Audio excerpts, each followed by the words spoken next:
fuck my love. You might fuck my love. You might call my love. Love gon' set me up. Bitch gon' set me up.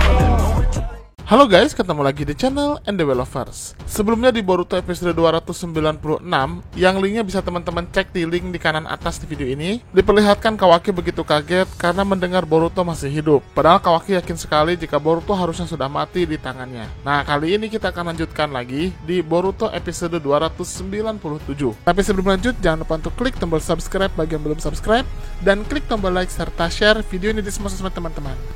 Let's check it out.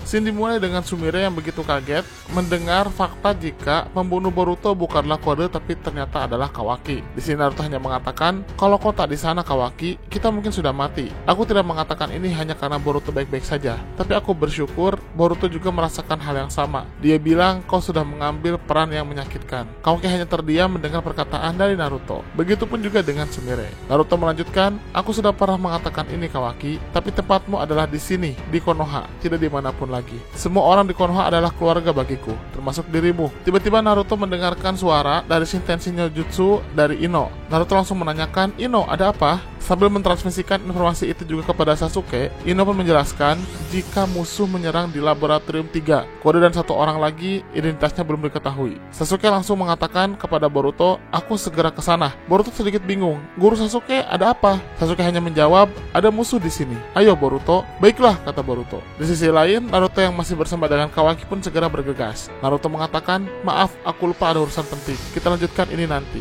Sumire hanya mengatakan, Tuan Hokage, jadi Boruto baik-baik saja? Naruto hanya mengatakan, iya, sehat seperti biasa, tidak perlu cemas. Sumire pun hanya menjawab, oh syukurlah. Tapi terlihat Kawaki tidak senang dengan perkataan dari Naruto itu. Dia sambil memperhatikan karma miliknya, karena dia tahu ancaman Momoshiki masih ada ternyata. Di sisi lain di laboratorium 3, Eida pun mulai menunjukkan kekuatannya. Dia saat ini terlihat tenang saja, padahal Shikamaru sudah ada di sana dan bersiap-siap menggunakan teknik Kagemane no Jutsu. Ketika Shikamaru mencoba membatasi pergerakan Eida, di situ Shikamaru pun merasakan suatu sensasi yang luar biasa. Eida hanya mengatakan, oh wow, kau bisa menyerangku? Jadi begitu, karena jutsumu tidak melukaiku secara langsung, membuatku bisa merasakan terkena oleh jutsumu itu. Ternyata, Eida tidak bisa diserang oleh serangan langsung, tapi jika jutsu itu hanya untuk menahannya, Eida masih bisa terkena oleh jutsu itu. Eida hanya mengatakan, luar biasa, aku sama sekali tidak bisa bergerak. Ini pertama kalinya. Di sisi lain, Shikamaru merasakan ada hal yang aneh. Dalam pikirannya, Shikamaru mengatakan, apa-apaan dia itu? Aku merasa pusing, dan cuma imajinasiku saja, atau aku mulai mendapatkan demam yang aneh. Ternyata perasaan ini juga dirasakan oleh Delta yang tidak bisa berbuat apa-apa. Shikamaru melanjutkan dalam pikirannya, Delta juga, dia entah bagaimana kehilangan semangat bertarungnya. Aku hampir positif kalau kami bertiga telah terperangkap dengan semacam jutsu. Mengetahui hal ini, Shikamaru pun langsung memberitahukan kepada Ino lewat Shintenshi no Jutsu, Ino, aku ingin bicara pada Amado tanpa diketahui musuh. Bisakah kau sambungkan kami memakai transmisi pikiran? Ino menjawab, tentu, segera. Dan saat itulah Shikamaru bisa berbicara dengan Amado lewat pikiran. Shikamaru pun mengatakan kepada Amado, Amado, ini aku. Kita berkomunikasi memakai teknik Yamanaka Jutsu Ino. Dengar, walau apapun yang terjadi, jangan sampai kau bocorkan apapun. Amado hanya menjawab dalam pikirannya, Shikamaru. Shikamaru melanjutkan, bagus. Pertama, siapa dan apa dia itu? Serangan apa yang dia lakukan kepada kita? Dan katakan bagaimana cara membalasnya. Di sini Amado pun mencoba menjawab, namanya adalah Eida. Intinya kita semua di sini saat ini adalah tawanannya. Apa maksudmu? Kata Shikamaru. Amado menjawab, kedengarannya memang konyol, tapi itu kenyataannya. Dia memantrai kita di tingkat insting bawah sadar. Walau apapun gendermu, kau, Delta, aku, tidak ada yang bisa lepas dari kemampuannya itu. Bahkan terlihat di sini Delta benar-benar sudah tidak bisa menahan perasaan sukanya kepada Eida. Bahkan Delta pun sampai tersipu malu. Shikamaru melanjutkan, kau bercanda kan? Bagaimana itu bisa? Amado menjawab, pusing, vertigo, demam, kesalahan pengambilan keputusan, kaku otot, dan ketegangan berlebihan. Masing-masing orang mengalami gejala yang berbeda. Tipe simple seperti Delta akan langsung terpesona. Shikamaru menjawab, sepertinya memang begitu. Bagaimana kita menghadapinya? Amado mengatakan, tidak bisa. Setelah kau menjadi tahanannya, maka berakhir sudah. Eida sendiri tidak bisa mengendalikan kemampuannya ini, dan efeknya akan bertahan hingga dia mati. Shikamaru kaget. Dia pun mengatakan, hingga dia mati, Jadi ada caranya, dan itu sangat simple. Lalu kemudian, Shikamaru pun berencana untuk membunuh Eida dengan kunainya. Tapi Amado mengatakan, kalau begitu silahkan kau coba saja. Kau akan lihat sendiri betapa percumanya melawan dia. Dan ternyata benar, itu yang terjadi pada semuanya. Bahkan Koda pun merasakan tubuhnya gemetar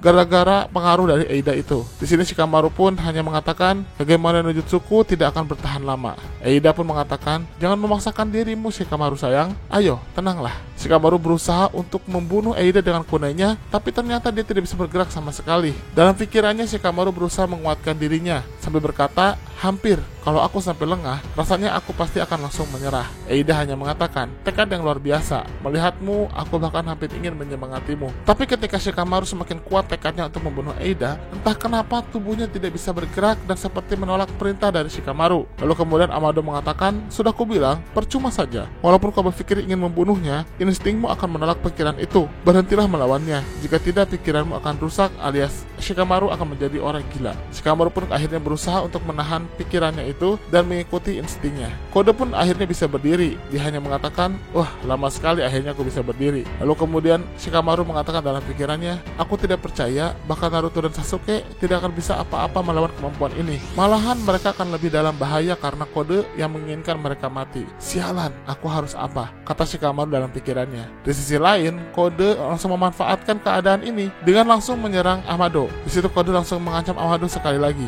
Kode mengatakan, sekarang menurutlah, maka kau tidak akan terluka. Di sini kode langsung menancapkan kukunya ke dalam tubuh Amado sehingga Amado berteriak kesakitan. Kode mengatakan, ada banyak syaraf yang berkumpul di sini. Sakit bukan? Lalu kemudian Eida mengatakan, vulgar sekali kalian. Amado pun berbicara kepada Shikamaru dalam pikiran, di mana Amado mengatakan, aku bukan profesional seperti kalian berdua. Aku tahu kalau aku akan menyerah dengan mudah. Di sini Shikamaru pun berusaha untuk berbicara dengan Eida. Shikamaru mengatakan, Eida, apa motifmu? Kenapa kau membantu kode? Apa kau punya dendam dengan Konoha? Eida hanya terdiam dan mengatakan, tidak juga, motif kode itu khusus bagi dirinya sendiri. Aku sama sekali tidak peduli dengannya. Shikamaru pun menimpali. Lalu kenapa? Kenapa bekerja sama dengan kode? Eida hanya mengatakan, ya aku tidak punya alasan untuk merahasiakannya, jadi aku tidak keberatan mengatakannya padamu Shika sayang, karena kau gampang diajak bicara.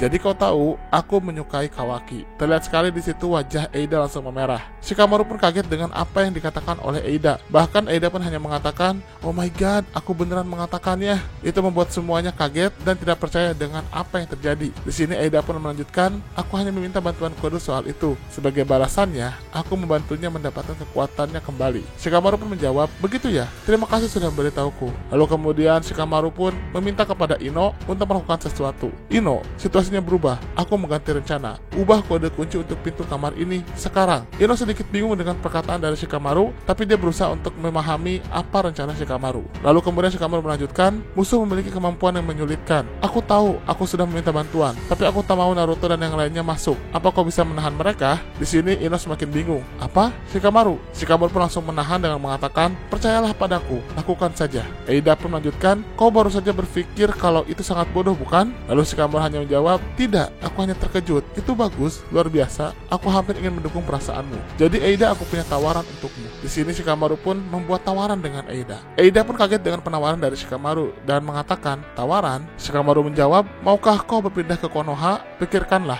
aku percaya kita bisa saling membantu. Eida pun sedikit bingung dengan perkataan Shikamaru. Di sini Shikamaru menambahkan, dan setelah itu kau bisa mengatakan pada Kawaki perasaanmu atau apapun juga maumu. Kode kaget dengan perkataan Shikamaru karena dia berharap Eida menolak penawaran Shikamaru. Tapi apa mungkin Eida akan menolak penawaran Shikamaru yang sangat menggiurkan ini? Karena dengan penawaran Shikamaru inilah Eida bisa leluasa dekat dengan Kawaki. Nah, itulah bahasan tentang Boruto episode 297. Bagaimana menurut teman-teman? Silahkan berikan komentarnya di kolom komentar. Terima kasih.